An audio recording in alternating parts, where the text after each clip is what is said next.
There once was an old woman who lived in a 2-story house at the end of the road in a small suburban town.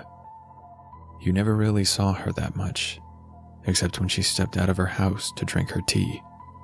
From what her neighbors saw, she was a complete recluse. She always gave ugly looks to the people that looked at her, so they tended to pay her no mind. After she concluded with her tea time, she would go back inside.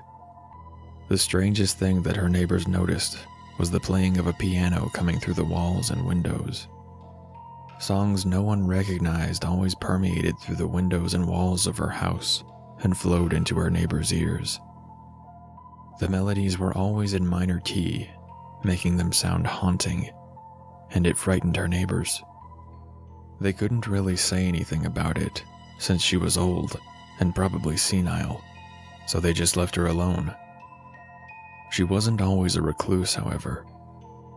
Long ago, she had more than just her piano to keep her company. She once had a life. She once had a name. Emily.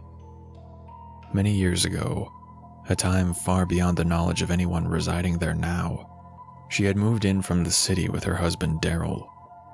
On the outside, they had a perfect life together, there in the little house. They were both very nice to the other residents. No one suspected any malice from them. They were especially fond of Emily. Everyone in the neighborhood loved her. They especially loved her talent for playing classical piano. She had come from the city to teach at the local elementary school, and had become close to the many children who lived there. Every morning, she'd play her piano. Such beautiful music it was. It conveyed her emotions perfectly, her playing bringing warmth to the world around her as the music passed through the walls. Her neighbors never minded it. In fact, they enjoyed it. They felt a sense of passion echoing through the plaster and brick. Sometimes, the woman would be invited over to play piano for the many fans that she had accumulated in the neighborhood. About a year had passed since Emily and Daryl had moved in. She had become pregnant and was expecting in about 4 more months. It seemed like everything was perfect to the neighbors that asked her about her life and her husband. They thought everything about their relationship was perfect, though they couldn't have been farther from the truth. Though her music echoed happily over to her neighbors' houses, what didn't, strangely, was the yelling and screaming. Emily and Daryl fought for hours, much more than people had realized. Although Daryl wasn't necessarily abusive, he had a temper and would get angry at her over little things. He was also very possessive and jealous, getting angry when any man even looked at her. Even though he hid it well when they were with company, they began fighting soon after their doors shut. One day, they got into an argument. Emily's husband thought she was cheating, and that the baby wasn't his. She tried to peg him as delusional, and slapped him out of even considering that notion. Daryl reacted out of instinct, and shoved her hard, which made her tumble down the stairs. With a thud, she landed on the ground with her arms spread out, and a gash on her forehead. Emily awoke in a hospital bed, with Daryl over her, tears flowing down his face. He told her that the doctors couldn't save her baby, and that he was sorry. He held Emily close, trying to console her, but she had snapped. Her sanity had been destroyed. It had been stomped on and bloodied by the loss of her child. She let out a scream of agony and immediately passed out again. When they came home, Emily was completely silent, only crying or playing piano. But the songs were different. They sounded like the lamenting of a lost soul, haunting to the ear, paralyzing anyone who heard it with a chilled fear. It was as if the screams she failed to make were expressed by the new melodies becoming louder and louder. Daryl tried many times to help her out of her trance-like state. However, it fell on deaf ears. He was forced to do everything for her, even having to force-feed her. Her neighbors eventually found out what happened, and that her husband was legitimately sorry for what had happened. The friends she had gathered tried to comfort her, even trying tough love, but it was no use. She had become a shell of her former self. The color drained from her face. The only thing that was left in her mind was her music. One day, Emily did start speaking again, but her voice was almost monotone and difficult to hear. She started to cook and do things around the house, even started to eat again with Daryl at the table. Daryl thought that she was recovering, but she was still far gone.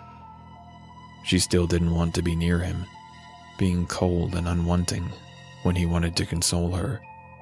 She just kept trying to play her piano.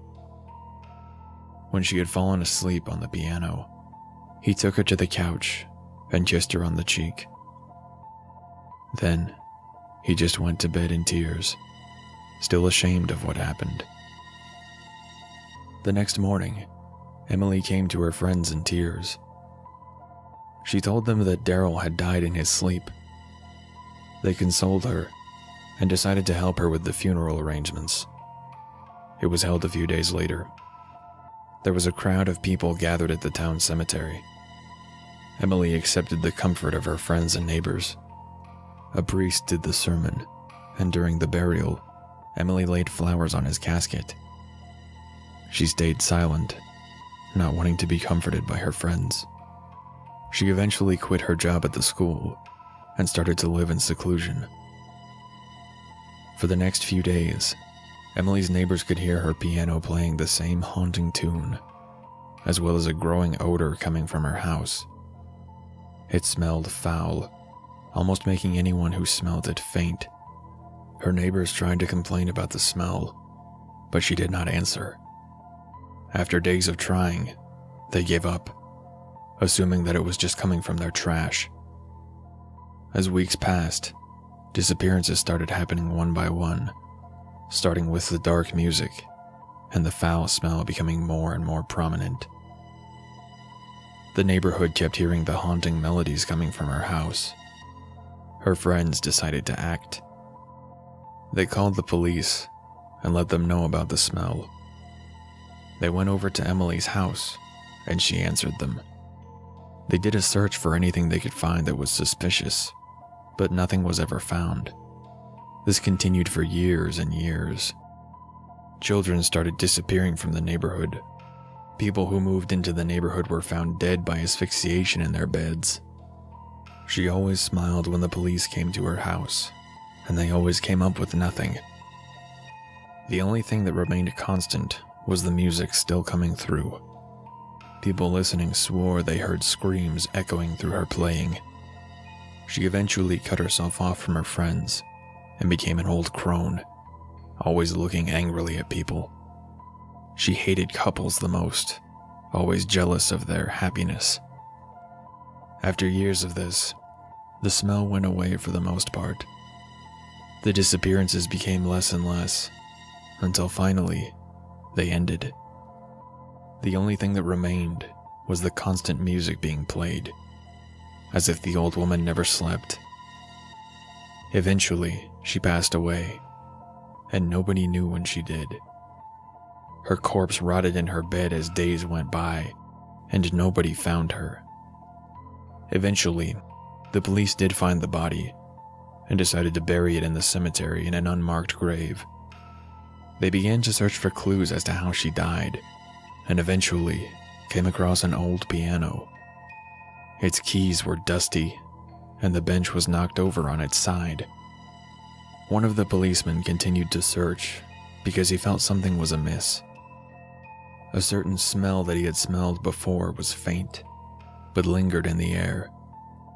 He eventually came across what seemed to be a doormat, lying in the middle of the living room, where the smell was more prominent.